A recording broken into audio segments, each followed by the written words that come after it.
We always know when a dog regrets something they did wrong. We almost feel badly for how badly they feel. Today, Jane Andrews shares perhaps the toughest roadblock a human being has to face. This is A Walk in the Park. This week's feature was written 3 times. I didn't want to face the fact that I needed to make an apology. It's difficult to apologize when my actions affected someone I love. I've wrestled with who's right and who's wrong. I justified, argued, defended, and explained my way into making the matter much worse. And on top of that, I didn't communicate when it was most appropriate to do so. I know how to apologize for the small stuff, jumping right in to accept blame for a mistake, laughing at my flawed technical skills. But I wasn't willing to accept that I could hurt someone that I care about and not have the courage to acknowledge it.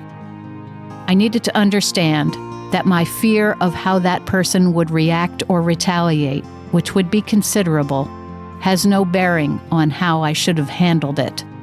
I wanted to explain. I wanted to get the other person to understand why I did what I did, and everything would be all better.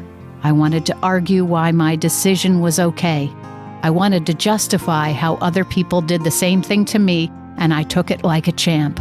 And I wanted to defend my actions by being hurt myself on some other level to minimize the relevancy of their hurt.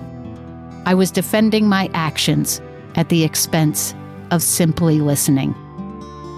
I didn't want to know how much hurt I could cause, so searching for justification sounded much better. The arguing opened up deeply rooted resentments and unearthed a lifetime of bitterness aimed right at me. I wasn't sure I could handle the weight of all of that in order to form a proper apology. It was hard to hear how I messed up, had deeply hurt this person, and it was hard not to be listened to when I spoke. But it wasn't my turn, and I just had to sit in the yuck, as my therapist put it many years ago, and make an apology anyway. It is yuck. It is a yucky feeling to soul search and humble myself, to come up with the words, "I'm so sorry for how what I did affected you."